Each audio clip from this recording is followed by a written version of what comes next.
शिकवणारे आमचे शिक्षक आमच्यासाठी प्रत्यक्ष देवतुल्य व्यक्ती आहेत आणि त्यांच्या प्रती आमच्या मनातल्या भावना व्यक्त करायचा, त्यांना धन्यवाद द्यायचा दिवस म्हणजे 5 सप्टेंबर.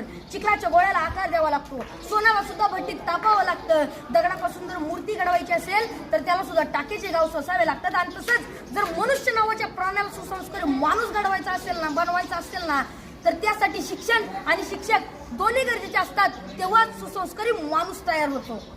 जगावर राज्य करणारा इंग्लंड हा देश आहे आणि या देशाच्या सांस्कृतिक परंपरेने त्यांच्या देशातील शिक्षकांना राष्ट्रपतींइतका सन्मान आणि दर्जा दिला जातो आणि म्हणून तर ते जगावरती राज्य करतात. ज्याला क्रिकेटचा देव मानलं जातं तो मास्टर ब्लास्टर सचिन तेंडुलकर. त्याला प्रसार माध्यमांनी प्रश्न केला की तुम्हाला एवढी बक्षीस मिळाली, तेवढे पुरस्कार मिळाले, तर त्यातलं तुमच्या आवडीचं बक्षीस कोणतं? तेव्हा सचिन तेंडुलकरने सुंदर उत्तर दिलं. ते म्हणाले, मला एवढी बक्षीस मिळाली, मला एवढे पुरस्कार मिळाले, अहो एवढंच काय, मला सर्वोच्च पुरस्कार भारत रत्न मिळालाय, पण त्यातलं माझ्या आवडीचं बक्षीस कोणतं असेल ना, तर ते म्हणजे मला माझ्या आचरेकर सरांनी दिलेली शाबासकीची थाप. ते जेव्हा म्हणतात ना शाबास सचिन, तेव्हा त्यांची ही शाबासकी मला भारत रत्नापेक्षा सुद्धा मोठी आहे. जी माणसं आपल्या जीवनात मोठी झाली त्यांनी आपल्या आयुष्यातील मोठेपणाचं यशच श्रेय आपल्या शिक्षकांना दिलंय. जगामध्ये एक सर्वात जास्त वाचलं जाणारं आणि सर्वात जास्त विक्री होणारं एक पुस्तक आहे आणि त्या पुस्तकाचं नाव आहे 7 Habits to Highly Effective People. यशस्वी लोकांच्या 7 सवयी. आणि हे पुस्तक लिहित असताना ते लेखकाने जवळजवळ 3000पेक्षा जास्त यशस्वी आणि सर्व क्षेत्रातील लोकांच्या मुलाखती घेतल्या होत्या.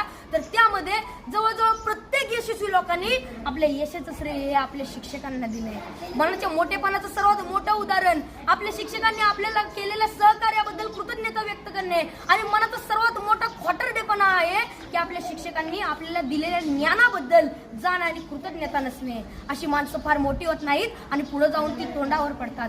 असंच एका मनाच्या मोठेपणाचा एक मोठा प्रसंग या ठिकाणी मला सांगावा असं वाटतो.